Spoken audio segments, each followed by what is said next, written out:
Pay attention to this security camera. March 14, 2024, Maplewood, Virginia. Residential CCTV mounted on the back of a house captures exactly 31 seconds.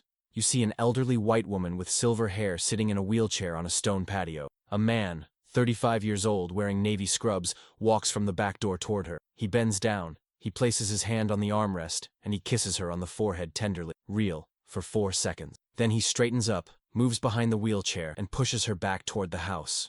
At 6:35 p.m., they disappear from the cameras. This is the last time Marcus Chen is seen alive. 11 days later, March 25, 2024, 6:47 a.m. Anonymous call to Maplewood Police Department. Male voice, distorted, calm. Riverside Warehouse, Unit 4B. There's a body. Line goes dead. Detectives arrive. The warehouse hasn't been operational in 3 years. They force open Unit 4B. Back room, locked from the outside. Inside, they find Marcus Chen, hands zip-tied behind his back, ligature marks around his, still wearing the navy scrubs from 11 days ago. He'd been dead for 11 days while the entire city searched. Now, most people think this is about a random abduction. Wrong. This is about $2.5 million, a revised will, and a family that paid $50,000 to eliminate someone they saw as a threat to their inheritance. September 12, 2021. Margaret Whitmore, 79 years old, gets T-boned by a pickup truck at 50 mph. She survives, but her vertebrae shatter, paralyzed from the waist down,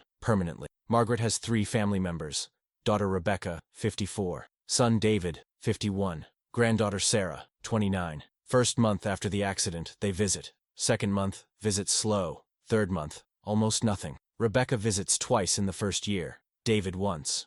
Sarah never. Margaret spends her 80th birthday alone, staring at a phone that doesn't ring. Investigators later find her journal from November 2021. My family vanished the moment I became a burden. I was only valuable when I could sign checks. December 14, 2021. Margaret hires a home health aide through Premier Care Services. The agency sends their best. 4.9 stars. 47 families served. His name is Marcus Chen, 32 years old, born in Richmond, first in his family to go to college, nursing school. But his father gets stage 4 cancer. Marcus drops out, takes care of him. Father dies 6 months later. Marcus never goes back, becomes a certified home health aide instead. Marcus arrives at Margaret's house for his first day. She's sitting in her wheelchair by the window, staring at nothing. Doesn't acknowledge him. She's given up on people. Marcus asks one question. "Mrs. Whitmore, what's your favorite meal? The one you'd make if you could stand in a kitchen again?" Margaret turns. Someone's asking what she wants. Not what she needs, what she wants. Homemade chicken pot pie, my late husband's recipe. 2 days later, Marcus brings ingredients.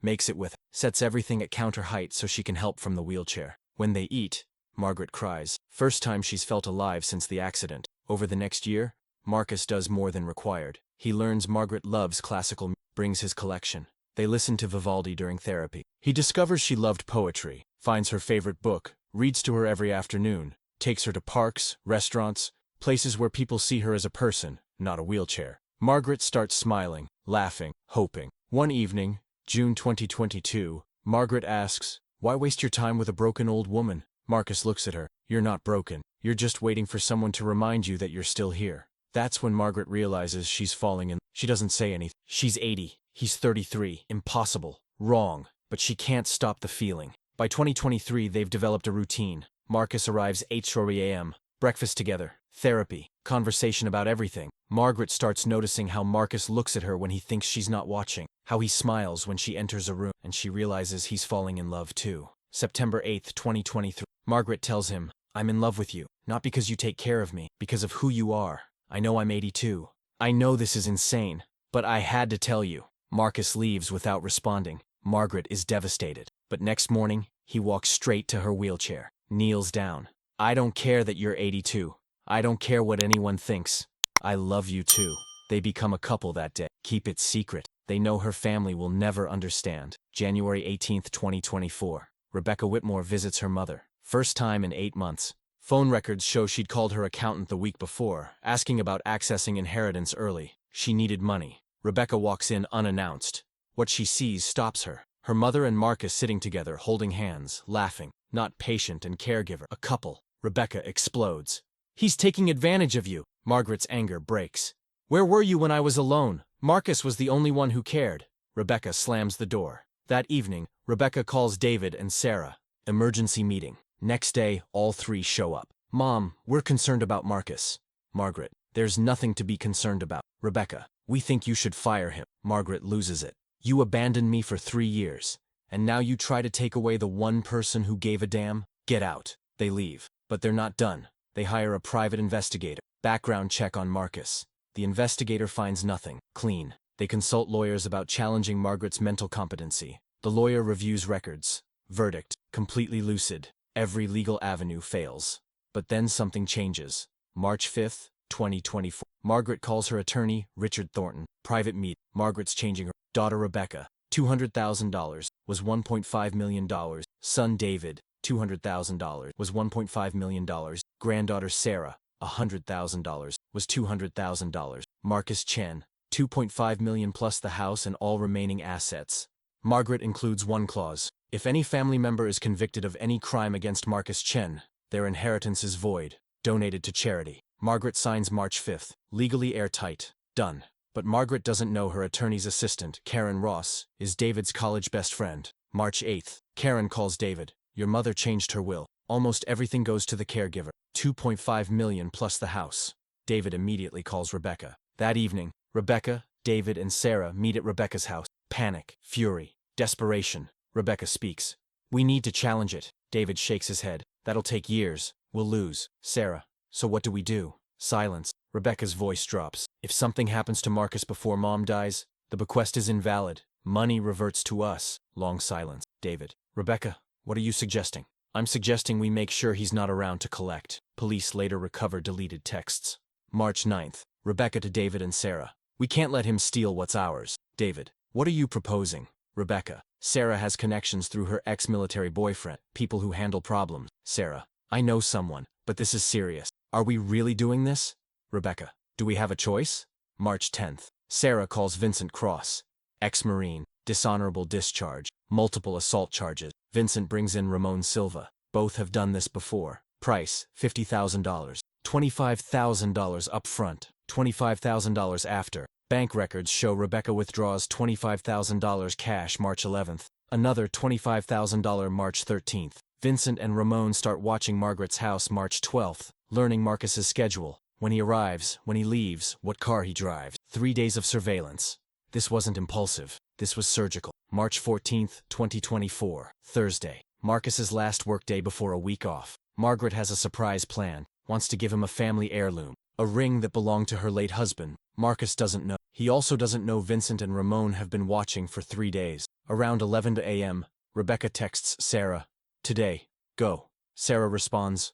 Already in motion. 8 a.m. Marcus arrives. Breakfast with Margaret. Scrambled eggs. Toast. Margaret tries to pour coffee from her wheelchair. Marcus helps. They laugh. Normal morning. Happy. The day passes. Therapy. Classical music. Conversation. Around 6:30 p.m. they decide to sit outside on the patio. Beautiful day. Warm for March. The security camera is recording. Motion activate. 6:34 p.m. Watch carefully. Marcus pushes Margaret's wheelchair onto the patio. They talk. He's smiling. She says something that makes him laugh. Then he walks around to the front of the wheelchair. This is the moment. Marcus bends down, places his hand on the armrest, kisses her on the forehead. Not a quick pat, a tender kiss. 4 seconds.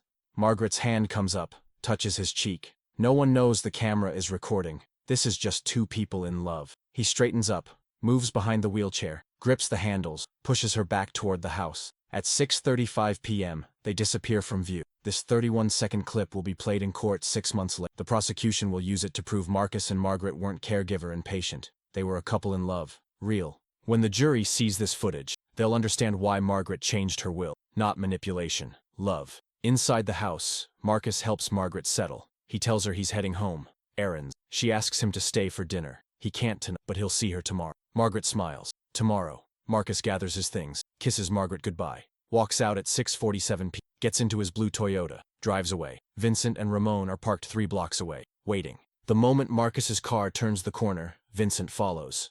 Marcus drives toward town, needs groceries. Routine stop. At 6:58 p.m., he pulls into the parking lot, parks near the back, away from the main entrance. Fewer people, quieter. That's what they counted on. He gets out, pops the trunk, reaches for shopping bags. The white van pulls up fast behind his car. 2 men jump out. One grabs him from behind. He fights, but Vincent is 6'2". 220 pounds, former military. Marcus is 5'10", 165 pounds. No chance. Ramon moves fast, zip ties. Hand over his mouth. They lift him into the van. 30 seconds total. A store employee hears something, looks over, sees a white van speeding away, thinks it's weird but doesn't call police. Doesn't write down the plate. Marcus's Toyota sits there, trunk open, door open, wallet on the ground, shopping bags scattered. Store security doesn't notice for 40 minutes. When they do, they call police at 7:44 p.m. By then, Marcus has been gone 46 minutes. And he's already at the warehouse. Riverside Warehouse, Unit 4B. Abandoned for 3 years, no security, no cameras, no witnesses. Vincent parks at the back. They carry Marcus inside. Back room, small, no windows, one door. They put him on the floor, hands zip-tied. And Vincent does something investigators will call the coldest detail. He doesn't hurt him right away. He talks, tells Marcus why he's there, that Margaret's family paid them to make him disappear, that it's business, that he was in the way of $2.5 million. Then, around 7:45 p.m., 47 minutes after he was taken, Vincent strangles Marcus Chen to. Marcus fights, struggles, can't break free. 3 minutes. Then he stops moving. They leave his body in that room, lock the door, drive away. They meet Sarah 2 hours later at a rest stop 40 miles out. Sarah hands over a duffel bag with the second $25,000 cash. Sarah asks, "Is it done?" Vincent nods. "He's gone." Sarah takes the bag. "No loose ends?" Ramon, "None." Sarah drives home. Arrives 10:17 p.m. Her roommate asks where she's been. Work event that ran late. The roommate believes her. Sarah goes to bed knowing she paid 2 men to murder someone, and sleeps fine. Meanwhile, police respond to the abandoned car at 7:44 p.m. They find Marcus's wallet, phone inside, keys, everything. Car unlocked, trunk open, clear signs of struggle. Within 2 hours, police issue an alert. 35-year-old man abducted from parking lot. Police interview Margaret that night. Detective arrives 9:30 p.m. Margaret is wondering why Marcus never called. Detective tells her Marcus's car was found abandoned. Signs of abduction. Margaret's world collapses. She tells everything. The relationship, the family's hatred, the confrontations, the will. Detective takes notes. Brings in Rebecca, David, and Sarah next morning, March 15th. All 3 come to the station. All deny involvement. Rebecca was home. Has her husband as alibi. David was at work until 8 p.m. Co-workers confirm. Sarah was at a friend's house. Has text messages as proof. Alibis check out. Police have no evidence. Days pass. A week. No body. No ransom. No contact. Marcus has vanished. Margaret stops eating. Stops sleeping. Sits in her wheelchair staring at the door. Waiting. March 25th. 6:47 a.m. The call. Riverside Warehouse. Unit 4B. Body. Detectives arrive 7:31 a.m. Force open Unit 4B. Back room. Padlocked from outside. They cut the lock. There he is. Marcus. Dead 11 days. Detectives process the scene. DNA from zip ties. Fingerprints on the door. But the breakthrough comes when they investigate the warehouse itself. Who owns it? Property records show Whitmore Property Management, David's company, inherited from his father. David has keys to every property, including this warehouse, vacant for 3 years. That changes everything. Detectives get warrants, phone records, bank records. March 10th. Sarah calls Vincent Cross. 8 minutes. March 11th. Rebecca withdraws $25,000 cash. March 13th. Another $25,000. March 14th. 6:42 p.m. Sarah texts Vincent. Target leaving now. Blue Toyota. Plate Delta Echo 4729. That's Marcus's plate. Sent 7 minutes before he left Margaret's house. Sarah was watching, or had someone watching. Investigators track the white van. Rental records show it was rented March 13th with fake ID, but security footage shows Ramon Silva picking it up. Returns it March 15th. Forensics examines the van, finds traces of Marcus's DNA, fibers matching the zip ties. Vincent and Ramon identified through databases. Both have records. Both have connections to Sarah through military contacts. They served in overlapping units 8 years ago. April 3, 2024. Arrests. Rebecca Whitmore. First-degree murder, conspiracy. David Whitmore. Conspiracy, accessory. Text messages prove he knew. Sarah Whitmore. First-degree murder, conspiracy, kidnapping, solicitation. Vincent Cross. First-degree murder, kidnapping, murder for hire. Ramon Silva. Same as Vincent. All 5 plead not guilty. September 9, 2024. Trial begins. Prosecution presents phone records, bank records, text messages, forensic evidence from van, DNA from warehouse, and the CCTV footage. The jury watches those 31 seconds. Marcus bending down, kissing Margaret's forehead, pushing her wheelchair inside. Prosecution establishes motive. This wasn't random. This was a family eliminating a threat to inheritance. Defense argues circumstantial. No direct proof Rebecca ordered it. No confession. But on day 12, Sarah cracks. Her attorney negotiates a deal. Full testimony against the others in exchange for life with parole after 30 years. Sarah takes it. Takes the stand. Tells everything. She testifies Rebecca proposed the plan March 8th. Said the only way to stop Marcus was to eliminate him before Margaret died. Sarah reached out to Vincent through her ex-boyfriend's contact. Vincent brought Ramon, $50,000 total. Sarah provided Marcus's information, plate, schedule, address. Vincent and Ramon conducted surveillance 3 days. Sarah sent the text March 14th signaling when Marcus left. She met them at the rest stop, paid the second $25,000. Vincent told her it was done. Marcus was dead. Sarah knew, and did nothing. Didn't call police. Just went home. Jury deliberates 4 hours. Guilty. All counts. All defendants. October 14th. Sentencing. Rebecca. Life without parole. David. 25 years. Vincent. Life without parole. Ramon. Life without parole. Sarah. Life with parole after 30 years. Court adjourns. But here's what destroys everything. October 14th, 2024. Same day as sentencing. Margaret Whitmore dies. Heart failure. Natural causes. Officially. But the hospice nurse says Margaret had stopped talking after the trial. Stopped responding. Just stared. The night she died, she spoke one sentence. I waited 82 years to find love, and my daughter took it away in 31 seconds. Then her heart stopped. The will. Because Marcus predeceased Margaret, his bequest is void. But because Rebecca, David, and Sarah were convicted of crimes against him, the clause activate. Their inheritance is void. All of it. Zero. The entire $3.2 million estate goes to charity. The family murdered Marcus for money and received nothing. But there's something from trial transcripts that should terrify you. During Vincent's interrogation, a detective asked, "Have you done work like this before? Families hiring you?" Vincent looked at the camera, smiled. "You'd be surprised how often families kill for inheritance." His attorney shut it down. That line never continued. Case closed after convictions. But that statement hangs. How often? Not if. How often? Think about what this reveals. Marcus did everything right. Followed protocols. Maintained boundaries until feelings developed naturally for years. He didn't manipulate. He cared for someone when no one else would. Margaret's decision wasn't incompetence.